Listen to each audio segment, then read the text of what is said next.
Students, we have already seen the three applications of potentiometer. Potentiometerचं first application काय बघा? What is the first application of potentiometer? To use potentiometer as voltage divider, audio control आणि sensor. Potentiometer हे तीन applications आहेत. आपण याच्या अगोदर E1 upon E2 काढण्यासाठी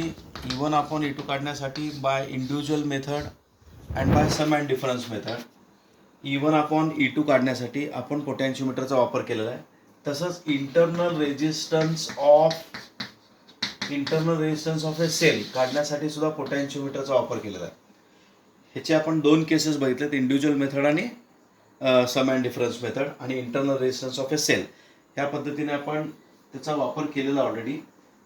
आपल्याला आता पुढचा जो पार्ट बघायचा आहे तो पोटेन्शियोमीटरचे काही ॲप्लिकेशन्स आहेत. आणखीन काही ॲप्लिकेशन्स आहेत. हे व्होल्टेज डिवायडर म्हणून आपण वापरू शकतो, ऑडिओ कंट्रोल म्हणून वापरू शकतो. ऑडिओ कंट्रोल म्हणजे आपल्याला रेडिओमध्ये वगैरे एक नॉब असतो बघा, त्या नॉबला आपण फिरून व्हॉल्यूम कंट्रोल किंवा आपण स्टेशन्स बदलत असतो तो नॉब वापरून, तर तो पोटेन्शियोमीटरचाच भाग आहे.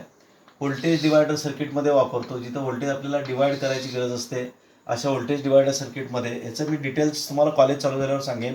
ऑडिओ कंट्रोलचा वापर आणि सेन्सर म्हणून याचा वापर करतो. हे काही जास्त इम्पॉर्टंट नाही आहे, फक्त हे नावं लक्षात ठेवा.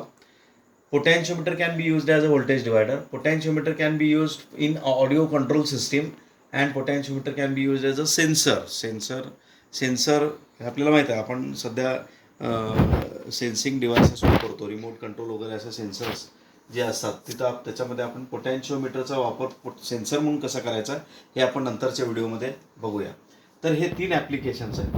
आता आपल्याला आणखी एक गोष्ट बघायची आहे की पोटेन्शियोमीटर आणि व्होल्टमीटर यांच्यामध्ये सुपिरियर कोण आहे.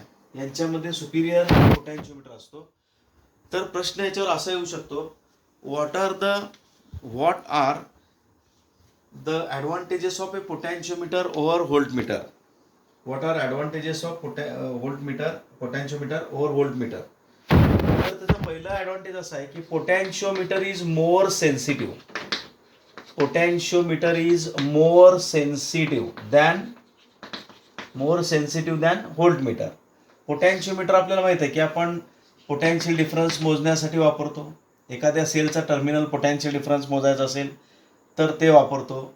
EMF मोजायचा असेल तर वापरतो. म्हणजे पोटेन्शियोमीटर जेव्हा आपण पोटेन्शियल डिफरन्स मोजताना वापरतो, व्होल्टमीटर सुद्धा आपण पोटेन्शियल डिफरन्स मोजताना वापरतो. समजा एक छोटंसं सर्किट घेऊया. या सर्किटमध्ये in this circuit suppose this is a battery of EMF E, this is resistance, and if you want to measure the potential difference across this resistance, then you can use a voltmeter. You have to use a voltmeter. Instead of voltmeter you can use potentiometer also. So instead of voltmeter, if you use potentiometer, that will give more reading, more correct reading, because it is more sensitive than voltmeter. So first advantage of potentiometer over voltmeter is that potentiometer is more sensitive than the voltmeter. Second advantage of potentiometer over voltmeter is it can be used for both measurement of potential difference of a cell and EMF of a cell. EMF आणि potential difference दोन्ही मोजू शकतो, परंतु व्होल्टमीटरच्या सहाय्याने आपण फक्त terminal potential difference मोजू शकतो. समजा हा सेल असेल आणि याचा टर्मिनल पोटेन्शियल डिफरन्स जर आपल्याला फक्त मोजायचा असेल, टर्मिनल पोटेन्शियल डिफरन्स मोजण्यासाठी आपण व्होल्टमीटर वापरतो.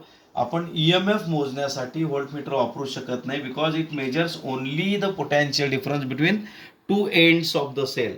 Here how we can use this potentiometer to find out the EMF we already seen. EMFचा फॉर्म्युला आपण E is equal to KL1 हा वापरला आहे. म्हणजे हा EMF सेलचा आपण अशा फॉर्म्युल्याने काढला आहे. E1 is equal to KL1, E2 is equal to KL2. K म्हणजे काय असतं आपल्याला माहिती आहे. K is potential gradient, that is potential difference per unit length of the wire. हे दोन्ही कन्सेप्ट मी तुम्हाला ऑलरेडी शिकवलं. म्हणजे सेलचा EMF मोजण्यासाठी फक्त आपण पोटेन्शियोमीटर वापरू शकतो, त्याला आपल्याला व्होल्टमीटर वापरता येणार नाही. त्यानंतर पोटेन्शियल डिफरन्स किंवा EMF हे व्हेरी ॲक्युरेट कोण मोजतं, हे पोटेन्शियोमीटर मोजतं, दॅन द व्होल्टमीटर.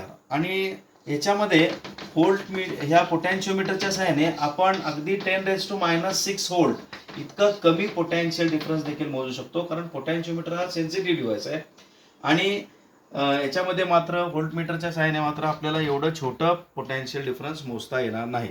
तर अशा पद्धतीचे याचे 3 ॲडव्हान्टेजेस आहेत व्होल्टमीटरवर. पहिला advantage of potentiometer over voltmeter काय बघा, इट इज मोर सेन्सिटिव्ह. दुसरं काय, we can measure potential difference, terminal potential difference of a cell as well as EMF of cell by using potentiometer, but by using voltmeter we can only find out the terminal potential difference of a cell, not the EMF. तिसरं, आपण हा sensitive असल्याने 10⁻⁶ volt इतक्या कमी व्हॅल्यूचं देखील potential difference मोजू शकतो because of more sensitivity of the पोटॅन्शिओमीटर.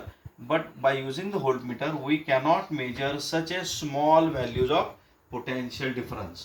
So least count of potentiometer is much better as compared to voltmeter.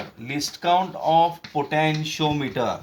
पोटॅन्शिओमीटरच्या सहाय्याने मोजली जाणारी जी व्हॅल्यू आहे ती खूप कमी आहे, त्यामुळे त्याला least count of potentiometer is superior. हा सुपिरियर असतो. लिस्ट काउंट म्हणजे काय, एखादं इन्स्ट्रुमेंट वापरून आपण कमीत कमी किती व्हॅल्यू मोजू शकतो त्याला लिस्ट काउंट असं म्हणायचं.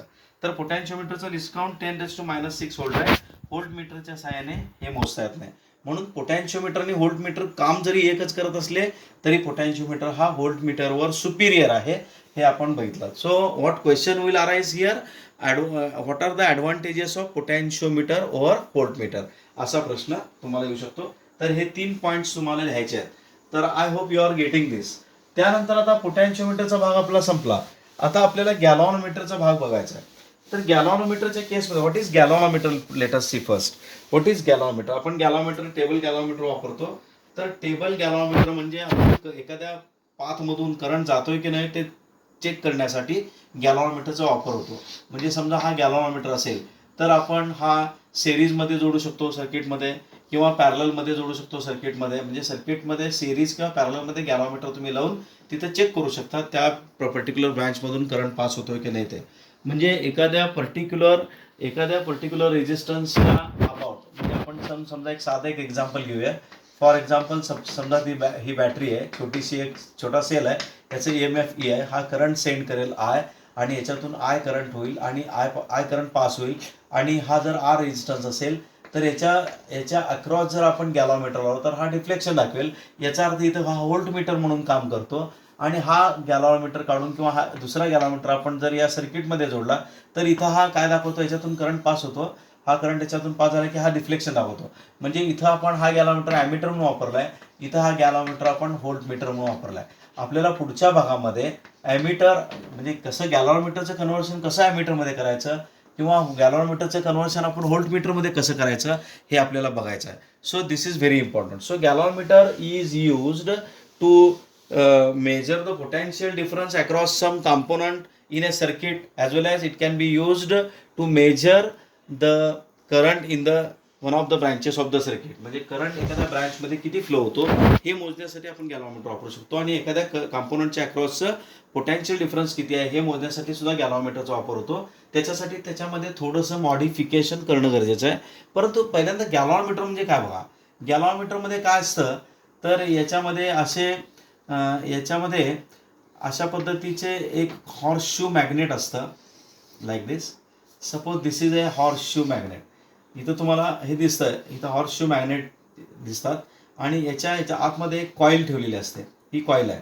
ह्या कॉईलमध्ये n नंबर ऑफ टर्न्स असतील. समजा n नंबर ऑफ टर्न्स म्हणजे 50 टर्न्स असतील, 100 टर्न्स असतील, डिपेंडिंग अपॉन द यूज. त्याच्यामध्ये ह्या यू म्हणजे हॉर्स शू मॅग्नेटच्या मध्ये 2 पोल पीसेसमध्ये आपण एक कॉईल ठेवलेली आहे. सस्पेंडेड कॉईल असते आणि ही कॉईल फ्री असते मूव्ह होण्यासाठी, अशी मूव्ह होण्यासाठी फ्री असते.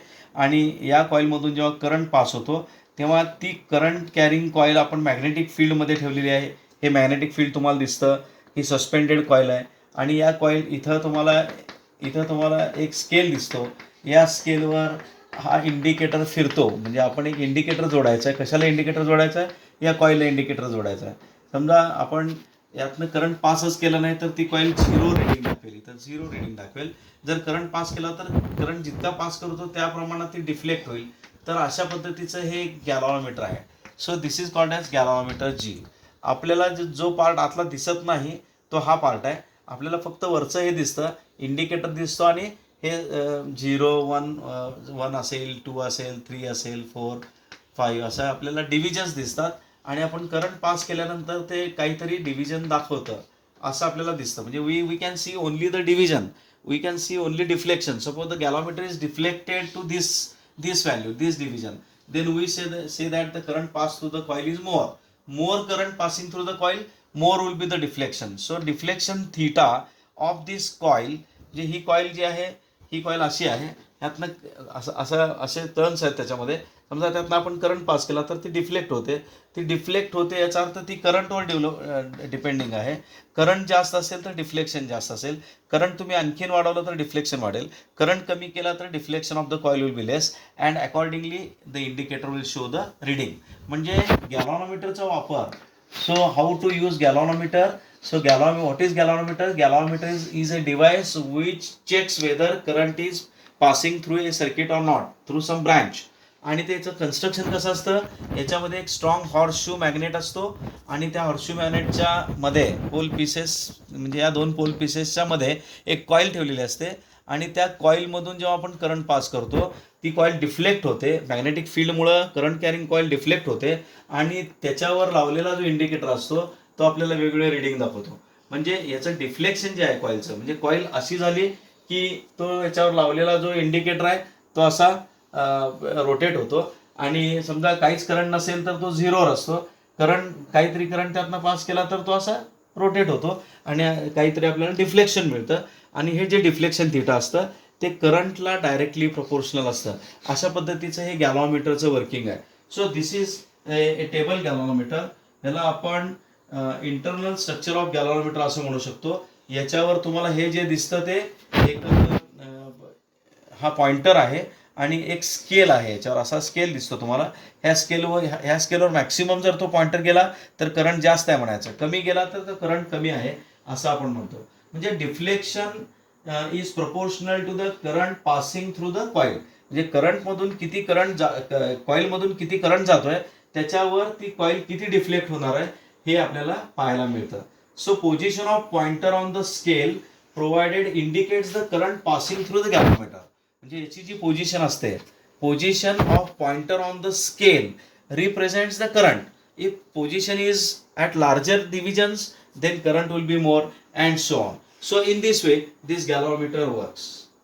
So in the next video we are going to see how to convert a galvanometer into ammeter and how to convert a galvanometer into voltmeter. That is the last point of this chapter.